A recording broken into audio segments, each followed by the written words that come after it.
Okay. Hello? Hello? Mosh mosh. Moshy moshy. Wait, we that sounds like an intro we've already done before. That's That's actually, did you know that that's how you say hello in Japanese? I'm fully aware that's how you say hello in Japanese. My goodness. How have you been? It's been a minute. Spirit. It has been a minute. Binding. I have been. I have come and I have gone, and none of it's great. I got some new cables though. That's cool. I got a Lyra ring. That's cool. Yeah. That all sounds wonderfully appropriate. I've got some new family-based trauma. That's cool too. That's not Love fun. No. 10 out of 10. Don't do it again. 10 out of 10. Don't do it again. That's my only way of rating. That's my way of rating scales. It's either 10 out of 10 would do again, or 10 out of 10 don't do it again. Well, I'm glad. Things on my end have been rather upsy-daisy, topsy-turvy, if you will, because if most people didn't know, the entire southern part of the U.S. had froze over. Yeah, it did get a little bit chilly up in here. I mean, yes, it did. Pipes bursted. People died. Terrible times. Mm-hmm. Anywho, welcome back. Yeah. Bound by the Scene. With your hosts, Tentacle Bound, that'd be me, and then Spirit. That's me, Spirit Binder. So we're trying to get back into the swing of things. As far as I recall correctly, it's been a hot minute. Mm-hmm. And again, A cold minute, too. well, mainly a cold minute. We've had several varieties of minute. There was lukewarm, there was cold, and there was a hot minute. Mm-hmm. So learn your degrees of time. Mm-hmm. Right here on the show. So, what has been going on in local kink and beyond kink politics? Actually, no, there's not even that. You know the state of the world. Or Are we doing call call-outs already? No, not yet. Okay. That's in a moment. This is just supposed to be a very, very bleak insight on U.S. gatherings. You know, the States is doing well when shootings are back at it again. Yeah, I saw that. Mm-hmm. It's like, we're back to normal. The number of people dying has not changed. No, and it's still increasing. But on a better note, there is a little bit of light at the end of the tunnel. More and more people are getting vaccinated. Although I did recently find out people are forging their vaccination cards. What true victors in our midst? The true gotcha people. You gotta love it. No, you gotta hate it. Other than that, there's not really been too much going on crazily in the kink community, other than people still being stupid. Right. No, I think let's see. Last Sunday there was an event where over 152 people went. So that was eye-opening, to say the least. What are the odds of them all being vaccinated? Very low. Why? Because these were the same people that have been going out consistently during the pandemic, regardless to playing, and they just now, since the... It's part of their brand. Yeah, it's very on brand for these people. I'd imagine maybe 10, 15 people had their vaccination shot, their first one. That doesn't mean anything. Once your second vaccination hits, you wait 2 weeks and then you're fully inoculated. Okay. Granted, it's still depending on which one you get, the Pfizer or the Moderna. Now the Johnson & Johnson one is the other one, but the Pfizer one, because that's the one that I got, is 90% effective. Kind of like not making you like a spreader, but at the same time that they're still at 10%. Yeah. So that's going to be an interesting thing to see exactly how many people got sick. Comment your COVID vaccination, and we will give you data like you would get with a Hogwarts house or a blood type. Well, you would get a single head pat for your contribution. We can give them 2. We have extra. Nope. I have a crate. You have a crate of head pats. A crate of extra head pats. All right. I want to use them before they go bad. Okay. Do those expire? They do. Have you ever had a soggy old head pat? Ew. I've never had one of those. I guess mine have been fresh. Yeah, you've had good people that give you fresh head pats. You don't want canned head pats? No. Deviled head pats? Deviled head pats? Ew, no. I store mine in straw. Oh. Only in straw? In straw so they don't get crushed. Okay. So the head pat hands don't break.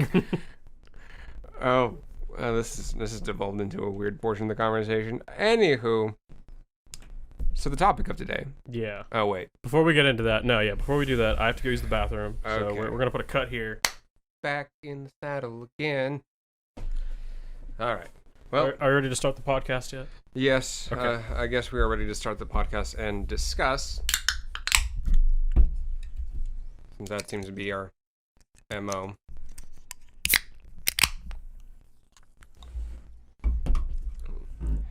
So today's topic is going to be mental health and kink.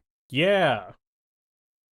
So, how would you like to start this wonderfully, probably very heavy discussion topic? Because you're more of the brains of this podcast. The brains. I kind of want to start with practicality.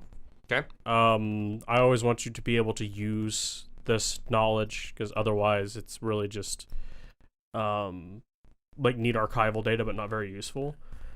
But managing your mental health as you interact with kink can be complicated, to say the least, because not only do you need to know how mental health works, some people use kink as a way to help manage their mental health. So you have to kind of know both with and without how you function. Okay. Me personally, I have a lot of these symptoms of depression. We've been trying to find the source of it for a long time, but part of it is neurochemical. And that works in a very specific kind of way. It's affected my whole life to where I need to be able to budget my energy. With like knowing how much I'm capable of in a day and knowing how much I can do with this and knowing when I'm going to run out of energy and what takes it. And that's a skill that has pervaded my entire life, but it wasn't hard for me to do because like I was already really good at scheduling and I started seeing time and energy as like money correlates, so it was easy for me to manage. But I'm sure there have been plenty of people out there that have like they've planned like all week to do a scene with somebody, and they worked really hard because they know that there's like a light at the end of the tunnel, but with the addition of any kind of mental illness taxing you or requiring extra uptime, you might just be dead by the time you get to that session. That's a thing that's happened to me, and it's happened to a couple of people that I know, so there is merit in knowing how to manage these things. There is. As someone that also deals with their own wonderful array of mental bullshit, I think the biggest thing for me as far as managing a lot of that was more laissez-faire. Mm-hmm. I guess would be the easiest way. Is like if I can not think about it for about 5 seconds, it won't exist for those 5 seconds, and so a type of escapism. So it's kind of like an anxiety vector. Yeah, pretty much. Okay. Like if I start hyper focusing on it, then it starts encompassing every aspect of my thought, and I go cross-eyed and I start trying to tear out what little hair I have. Right. And kink for me turned into this. Well, first it turned into this way of like getting rid of some of my social anxiety because I genuinely just don't like crowds. I don't like being around too many people, and that forcing myself into a place where now at one point I was the local rigger that would do the things with hundreds of people at any given point in time. That helped, but that didn't take away the fact that I was still violently making myself very, very exhausted mentally and emotionally. So I can see where a lot of that, like compartmentalizing and figuring out exactly how to manage it would come into play. Because if I knew most of that, I wouldn't. I probably would have saved a lot more headache and a lot more like angst towards the end of it. Yeah, and the thing I want to focus on here is I want to give people quick and workable ideas, but not instructions or like the hard ways to do this in managing your mental health, because on one hand, like the obvious thing is like go get medicated or go get therapy, but not everybody has the means to do those things. Some people might not even have the time to do those things. You may be in a position where you have to choose on Saturday whether or not you're going to go fill out CHCS paperwork, or you're going to go do your scene you've been waiting for 3 weeks to do. And even more so now when everyone's been currently under lock and key during quarantine hours, the Backstreet Boy concert that has never stopped. Right. That's a tough one, because even with my current employer, finding time away from work on the weekends is almost next to none, because my work has inundated me with spreadsheets and this and that. Yeah. Time. So finding a counselor or spending time with my partner is gonna be substantially like weighed into that regard. Yeah, and anything like state sponsored or charity wise, anything like that, you have to work on their time. Yeah. They said, we're helping you, but beggars can't be choosers. Show up at 6 a.m. or get fucked. Pretty much. And that's... Which is better than nothing, but it might as well be nothing for the people that can't reach that. Yeah, because I personally cannot wake up at 6 o'clock in the morning. But the thing I want to emphasize is figuring out your mental health is a puzzle worth doing. Like, because everyone's mental health is slightly different, finding your strain may not be as easy as just, like, cracking open the DSM-5 and picking the thing that you think sounds the most like you. But at the same time, I have to say that I am against self-diagnosing, but I see why people do it when they don't have another choice. Because if you're saying these are the things that are wrong with me and looking for methods to try and solve that I'm totally down with. But sometimes people are like, I've decided that I have BPD. And that can be a problem if you don't have BPD.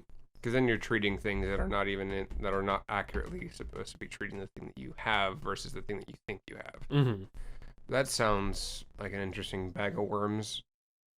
And it also kind of like draws tension between the people that have confirmed BPD, finger quotes confirmed, because like even getting an accurate diagnosis is not a nailed down thing. Because in psych we always measure by what's it called, functionality. Can you get up and go to work? Can you maintain a relationship? Can you function? And effectively, it's not really a mental illness if you can function, is the argument from that side of the from the academic side of the aisle, from the medical side of the aisle. That's interesting. So if there is any monicum of functionality that's not hindering your day-to-day, technically it's not a disability. Yeah, functionality is kind of a like a quality to be achieved. Like that's a thing that you want an A on, and you should probably get some sort of treatment if you're not at an A+ in that category. But if you have a giant talking bunny that comes up and talks to you all the fucking time, but you still have happy relationships, you still go to work, you're still happy in your life, and you're not harming anybody, and it doesn't look like you have plans to harm anybody, you would not be classified as having a mental illness. Okay, that's definitely an interesting takeaway from that. Mm-hmm. So now that we've kind of we've broken down this piece of like now we're going to try managing this and then go forward from there. Mm-hmm. What would you say is one of the easiest ways to start on this process of managing your mental health as well as your kink life? Because that, like you said earlier, is one of the forms of escapism that kind of grounds people sometimes. Mm-hmm. I know some forms of PTSD can get worked through kink relationships, through kink scenes, and and I've seen it happen. I've seen it work. What are your thoughts on something like that? I think there are some strengths behind using a little bit of the medical model here, where you have to know what your problems are. And I don't even think you have to have the right names for them, just for you working through them. But you have to know what are your problems that you're working through, and what are your goals that you're not able to achieve because of certain, problems. So, for instance, I have no problem with somebody working through PTSD with kink as long as they know that's what they're doing. Or the fact that these things might be interacting. What I don't want is for people to go, if I do enough kink, all of my mental problems and trauma will get worked away, because those things do not disappear without work. It's kind of like working out, but for your brain instead. You're literally building mental structures instead of like biological ones in your body. Okay, that does make sense. And there's going to be a lot of mental thing that you're going to have to take into consideration for yourself. I'm definitely not an expert on this entire thing. Again, because like I said earlier, my whole concept is being rather laissez-faire about everything and just trying to get as far away from the problem as I possibly can until I can find the means to deal with it. And micromanaging my time is probably the thing that takes up most of my priority. What would you say to someone that has a good functionality base but is having a difficult time trying to manage that time that they're running into, like for their kink? Like, do they do one thing or the other? If that makes any sense. You might have to rephrase that. So there's a slight mental barrier that has to get worked through as far as like managing their time, their kink, and their mental health. What would you say is another good way of figuring that part out? Well, step one has to be the capacity to live, because like you can't really manage your mental health if your basics are not taken care of, right? Right. A big thing that I've seen said in the mental health community, and I agree with it, is that, you know, homelessness is also a mental health problem. Low wages are also a mental health problem. These all create stresses that put extra force on the same mental health issues you'd get past. There are some people that would be perfectly fine with their Lexapro, but they can't fucking afford the prescription. And that lack of access to money, in this case, is a mental health issue. Like, it leads to the problem. After that, I would say focusing on the mechanics of how your mental health affects you is the most important. And this doesn't mean you have to know everything about it. You just have to go, okay, if I have depression, this is what it means for me. This is how somebody who doesn't have depression functions. This is how somebody who does have depression functions. These are the differences. These are the changes in my behavior that it's going to cause. And then you find out what those are, and that kind of gives you the parameters you can work with and which ones can be worked on and which ones can't. So, for example, I may have to make sure that I am on my depression meds before I go to any meets, right? Because I can't have my energy bottom out on me in the middle of something like that if I take a downturn. Or if I'm going to have a trough start to happen, I don't need it to be as deep. And I have to know how much energy that I have to function with. And this sort of thing I think sounds intimidating, but it's only really intimidating if you try and take it in all at once and you try to do it as like a person that is divorced from yourself. Because all of these are coming from your own experiences. These are things that you're doing. These are things that you're already having to live with. It's more on you just to put all the right things in the right basket and then look at them in the light. So something like similar to the spoon metaphor. The spoon metaphor is a mental health metaphor. Okay. So that is where it was born. That's what I figured. That using that concept as a way, like once you're out of spoons, you got no more energy. You got no more time. You have no more mental bandwidth. I personally like using that one. That one helps me with my social anxiety and all that. I don't have the spoons for certain social gatherings, and I can't go. Yeah. I just can't. Or I don't have the spoons enough to deal with this conversation. I just can't. Is there anything else that we should discuss as far as like the beginning parts of this? Because I know we're going to delve further into like what don't you want to happen with mixing your mental health into kink, or how it can turn into this probably a very what's the word I'm looking for? It can get very bad very quickly. Like forming into abusive relationships, into predatory partnerships, and all that. Yeah. I think the biggest thing to focus on is getting into the mentality to work through the stuff and being able to do it with as little effort as you can do and still be effective at it. Because I think the challenge of having to parse all this stuff out, like I said earlier, it can be intimidating. But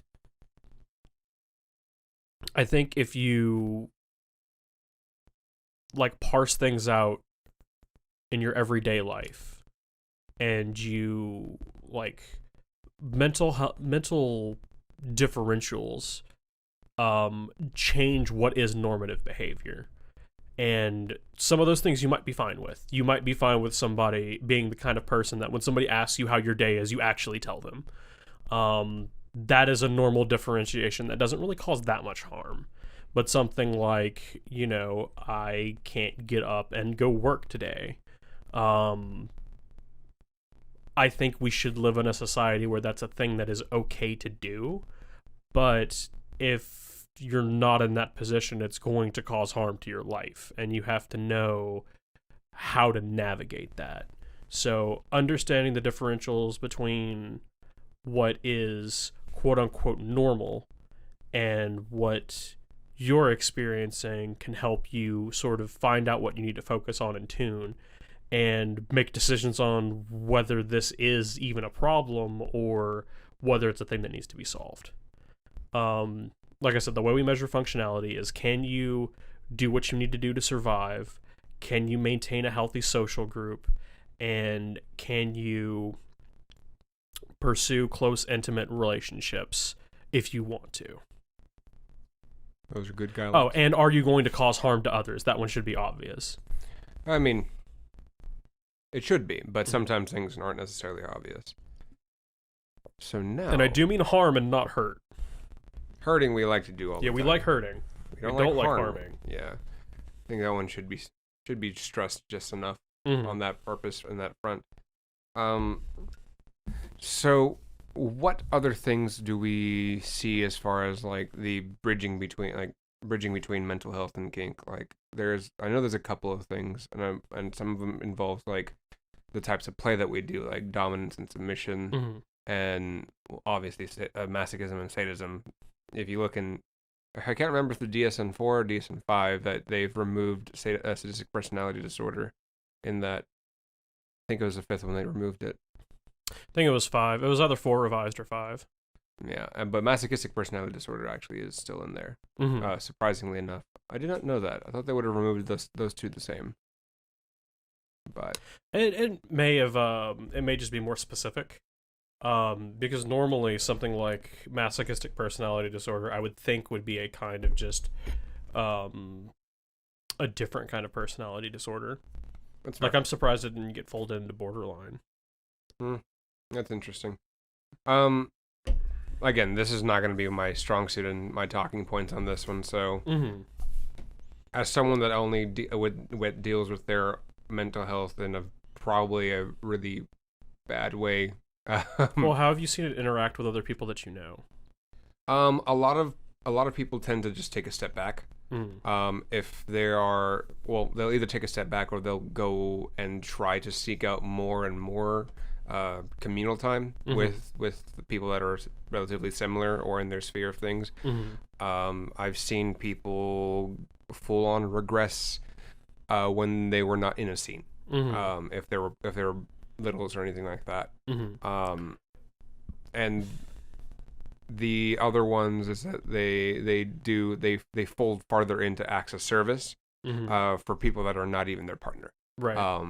So the people have been dealing with it really interesting. They'll either do one of two things. They'll either full send or they will retract back from the community for a monicum amount of time. Like sometimes it could be only, this week they just weren't feeling too well, or they were gone for about a month or two, sometimes even 6, and they just needed to step back away from the community to reevaluate if the community was the thing causing the issue, or it was their own mental health, or it was something in the community that was exacerbating their mental health to cause them to go away. Yeah. And then that's an approach that I like. Most things that I try to do are effects driven. So you look at everything that's on the right side of the equal sign. And that's when you start evaluating if something needs to change or not. And I think it's a good stance to be having with the kink community. Unless something obvious drives your decision, like somebody gets hurt or something. Yeah. I know I took a step away from it for a good long while because it wasn't doing anything for my mental health, and obviously I was becoming more toxic in my own right, being more brash, being more what's the word I'm looking for? Being more. Usually it's fine to have no filter, but that lack of filter tends to like drive people away sometimes, especially when it's a sensitive topic. Yeah. So reevaluating myself in all of that matter is what I ended up having to do, which led me to bounce around from countries. So that's also another extreme. Yeah. I do want to make a differentiation between mental health and mental illness, because you do not have to have a mental illness to be having bad mental health, right? You can be in a situation that is causing you a lot of stress. You could be under direct duress. You could be have major overwork. You could be adjusting to a new community, and your mental health will still suffer a little bit in those situations, the same way your body might. But you do not have to have a mental illness to have to worry about your mental health.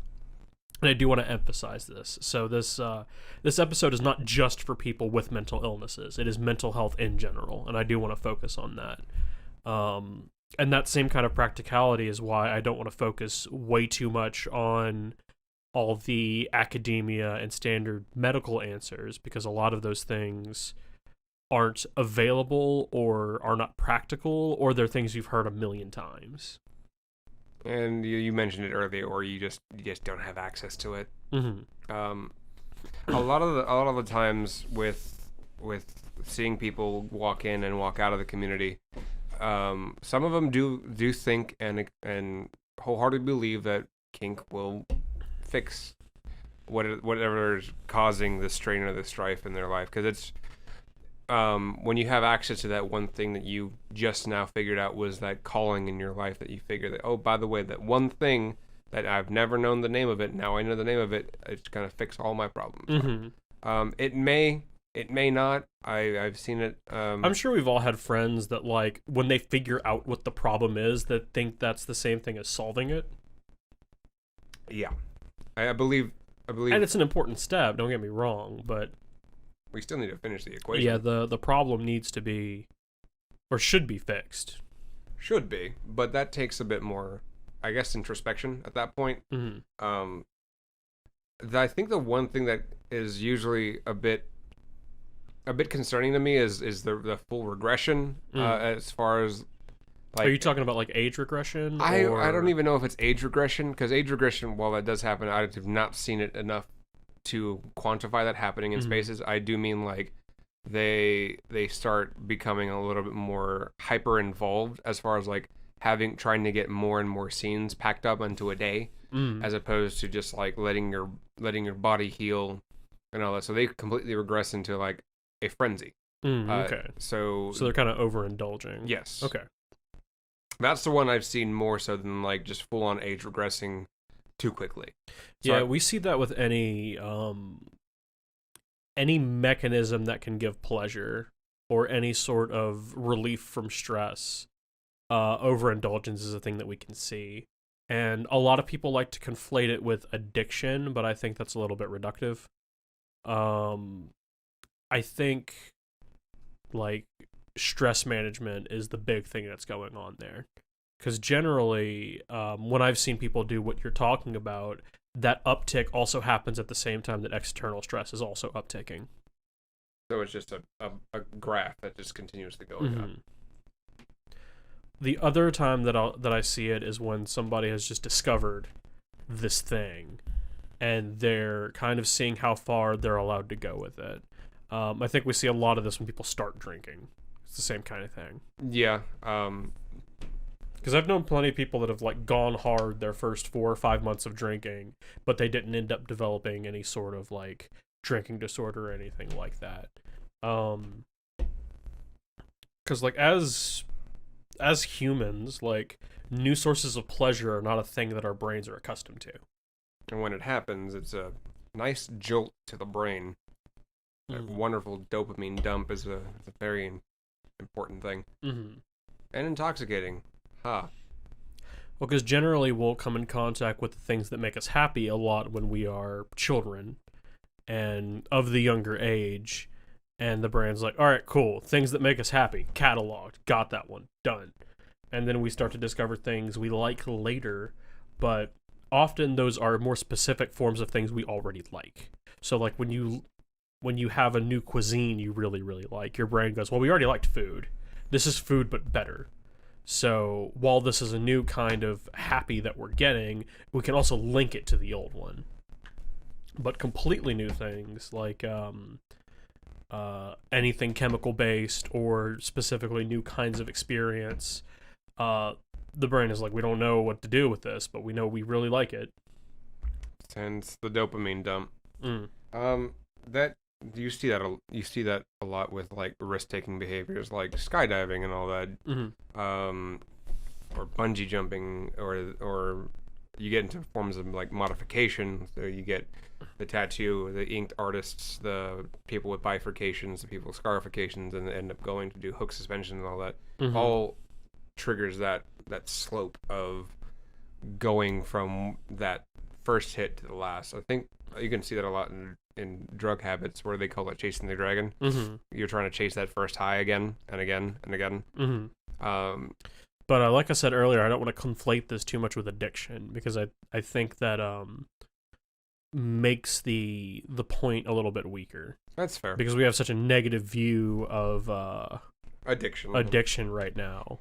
Yeah. Well, that makes sense. So let's see here.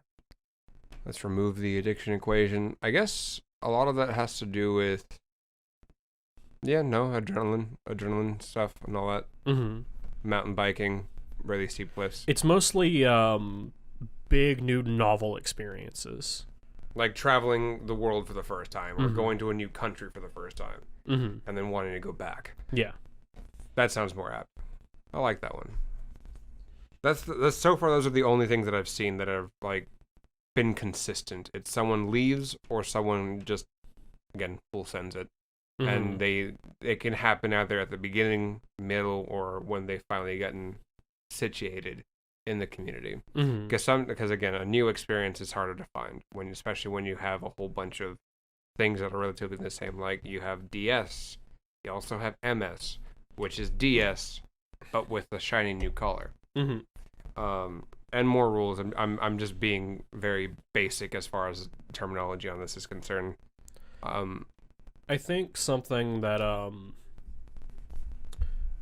good way to approach interaction with mental health is, a lot of people have lived with their mental health issues for a long time, and a lot of people aren't even able to get diagnosed properly. Be that between like getting access or just like most of the women that I know that have any sort of mental issue have had to spend 5 to 6 years getting the proper diagnosis because their people won't fucking listen to them. Which is another reason I don't want to be overly reliant on the academia medical side if I don't have to, because I know the structural forces that push back there. But knowing what you want your ideal life to be, and doing that with any sense of like realism and planning, can kind of give you a vector towards what is good and what is bad, and will let you gauge if any of those things are happening because of your mental health. I can see that. So for me, I didn't get medicated until I went back to college, because I cannot afford to have depression sapping my energy at the wrong time. So after about a year of trying to find the right meds, I got on the right meds and figured out that a lot of my shit was coming from anxiety too. And I was able to get into a place where I was able to focus and do really good schoolwork, and you can see it change in my grades. And this may not be the path for everyone. In fact, a lot of people have a lot of trauma related to meds, and getting on the wrong meds and them doing things to them. I had the benefit of going through a pharmacy tech cert and having a lot of family in the medical field, and I know how drugs work. So I do want to state that now. Magic pills are not a thing that cures you. They only give you +2 if they're the right ones, which may be all you need, and it may not be. I can see that. I can definitely see how that would benefit. But the point I was getting at is that I had an ideal. Like, I had a goal, and I said, what interferes with this goal? And then I looked at some things about myself and went, which of these can I change? And some of those things that I could change happen to be mental illness problems. I can definitely see where that comes from. I think that's probably where I stopped, because I got on some bad medication, and it did not help. Yeah. Also, my insomnia is rooted into certain... I can't even begin to remember where the hell my insomnia comes from. And being on insomnia medications on top of other medications was not a pleasant experience. And then not being able to sleep on insomnia medications made things exacerbated the entire mess. So I've gone completely off meds. Yeah. The most I take... I'm not on meds now either because of access issues. Like, I feel you on that one. That's fair. I have I've got my last supply of as needed anxiety medication, but that is all I have, and I'm making it work, but I'm also struggling. That's fair. But since I know the rules of the game, I can kind of like play on level 1 critical because I know the game well enough. But I'm very privileged to have all the opportunities that let me do that. That is not a thing that like anyone can decide that they're doing just by being really determined. Like, I don't even think that would work feasibly for a lot of people, but sometimes it does, sometimes it doesn't. And conflating that back to like utilizing kink for your mental health, that some people do find it helpful, and I don't want to ever like ruin that concept for people. No, absolutely not. I know it's helped me as far as like my social anxiety issues, but I do now know if when I'm tapping out for a while or for a week or two. Not that we're doing anything right now because of COVID. The global panini strikes again. Right, but you knew what your problems were moving into that space. Yeah, and I was just trying to push forward and learning what my limits were. And that's what kink is, isn't it? Learning what your limits are. I think this is the intersection of two social institutions, right? You've got kink and you've got mental issues or mental health issues. And if you know how both of those work and you know how they're going to interact with each other, then I think you can safely maneuver between the two of them and even start using mechanisms in both of them to assist with each other. But if you just view either of them as a monolith, when I say mental health issues, there's a million things people think of, and it seems daunting and intimidating.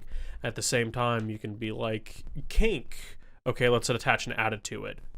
Good. kink good. Okay, all kink is good. Well, now we're in a place where some harm can come to you. Yeah. Because you've decided all kink is good. When in fact, some of it is bad, and you should feel bad. You should feel very bad. Looking at you, James. Fix your posture. Hydrate. As you just yell that into the microphone, I gotta fix my own posture.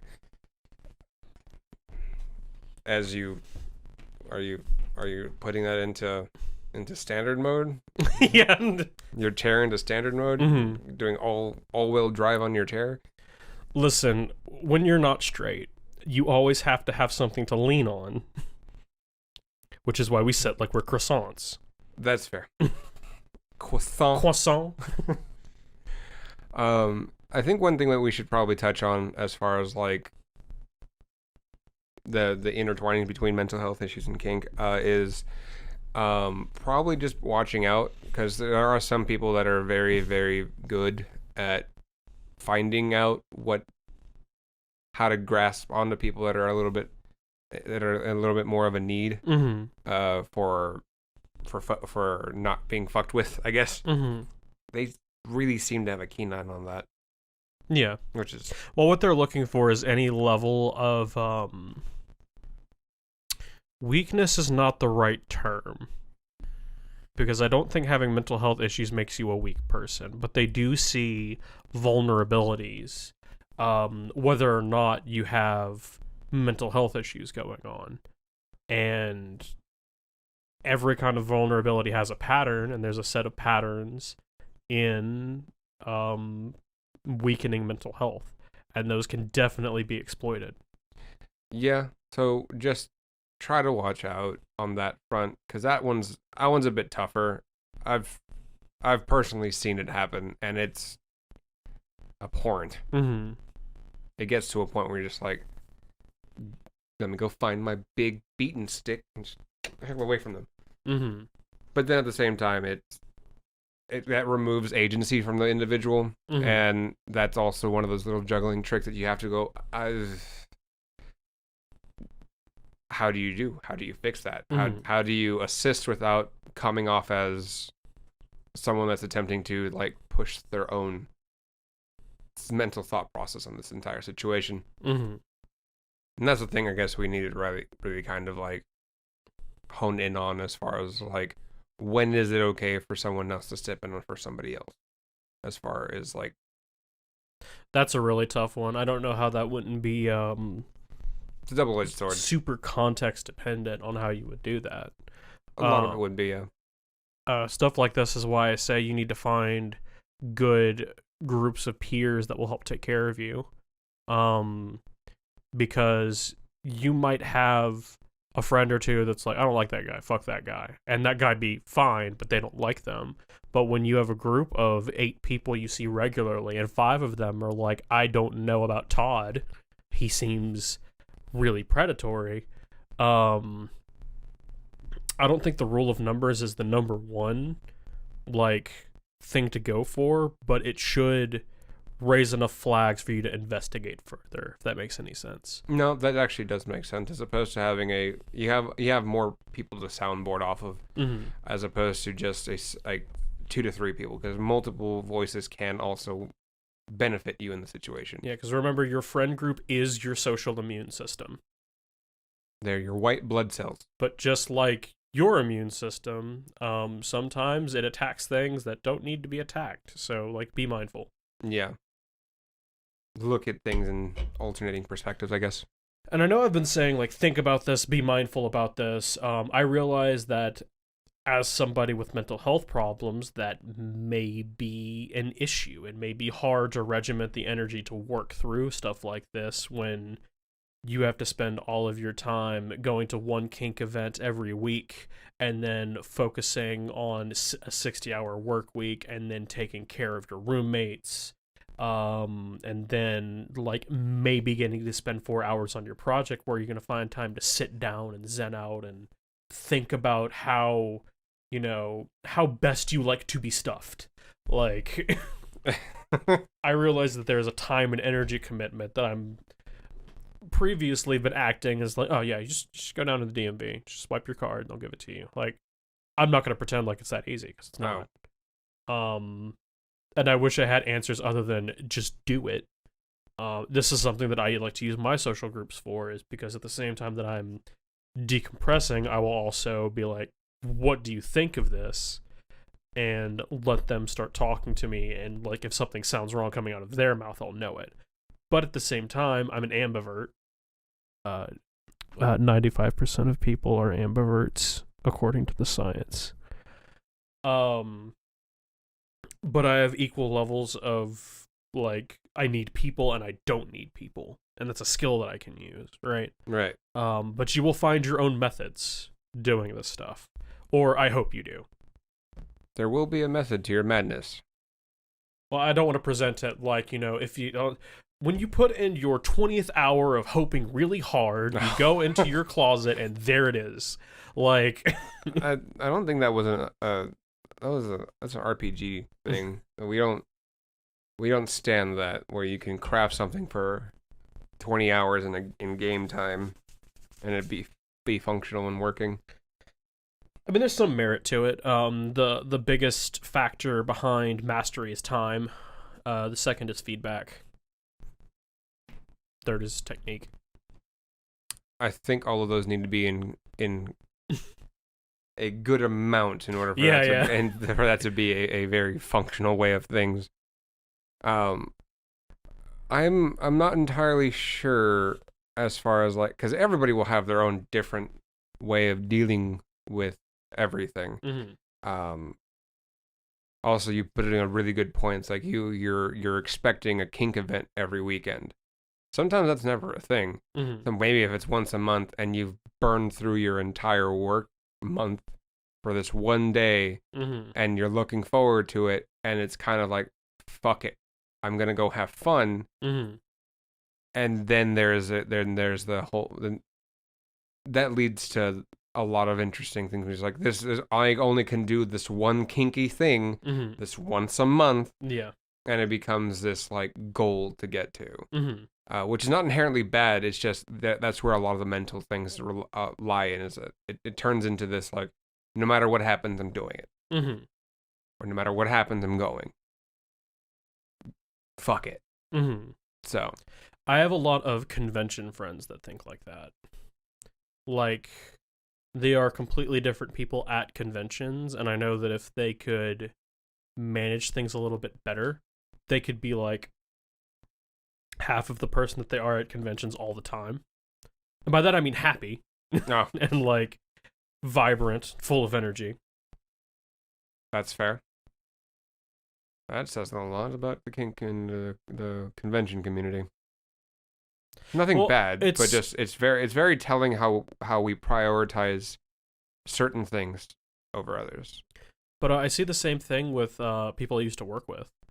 Like, even when they were off work during the week, they were different people than they were during the weekend. Yeah. Because everything was centered around that goal. And I understand that having short-term goals is very important, but I also think there comes a point where I looked at my life and went, like, I am sick of only being happy 2 days out of the week. What needs to change? Sometimes it takes that to change. Now, doing it is not as easy as realizing it. I will say that. I think once the realization hits, it would become easier. But that takes... I know it would for people like you and I, who's like we have anxiety brains that are constantly working on problems and we don't sleep too much. So just knowing about something means that it's already in the process of being solved, but not everyone's like that. That's fair. That is very fair. I have to wonder what led me to this moment, and it was like, oh, that's right. I overanalyze everything. So much stress, so much strain, so much strife. Mm. Cloud strife, specifically. Well, and there's also ways of reappropriating that, because if you're like, oh, I always overanalyze everything, maybe you need to be doing something that calls for analysis. Maybe you just like analysis, and doing it makes you feel better. Yeah. So try that out.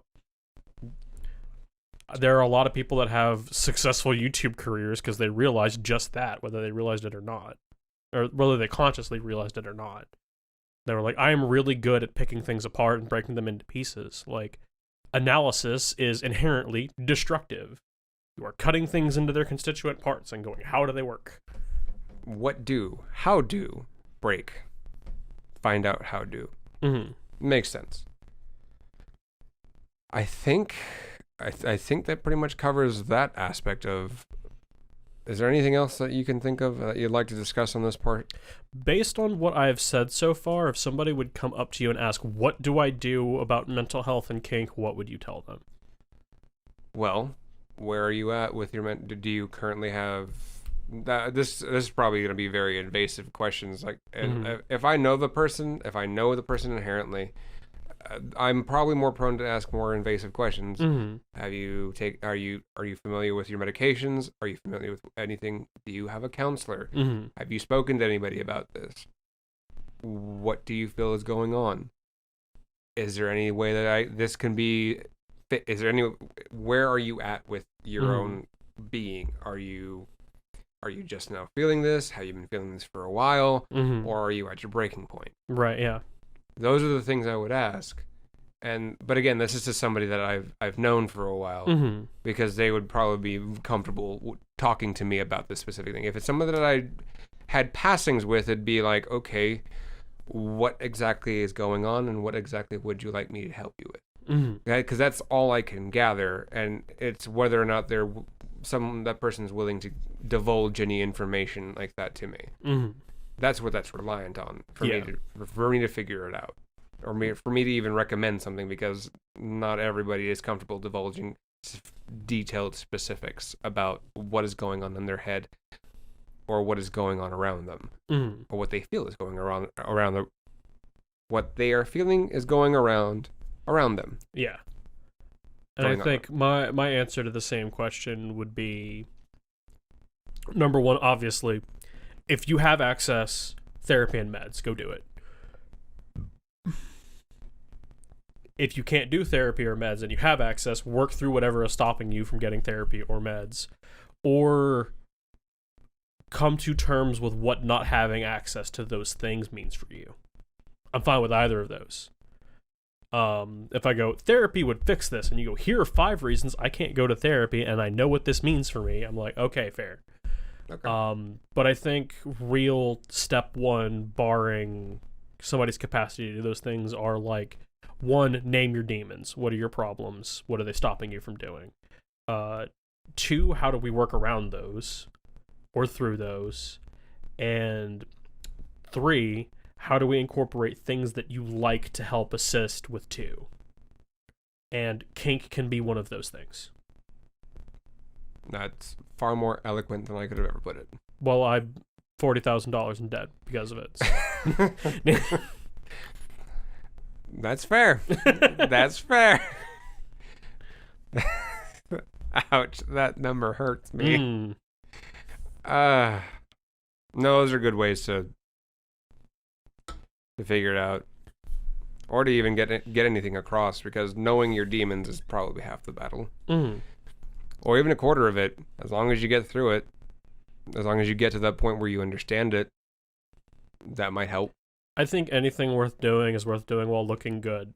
So we need to do our best to be as good as we can be. Because if you can't make it fashion, is it worth doing? This is why one of these days I'm going to make a clothing company. It's called Self-Deprecation Clothing. Hate yourself, not your clothes. I like that, yeah. That's good. I've been sitting on this idea for a while. Well, stand up.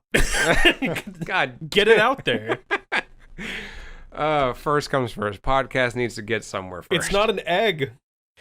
It won't hatch on its own. Shush. I need to start sourcing clothing, too. You're a mammal.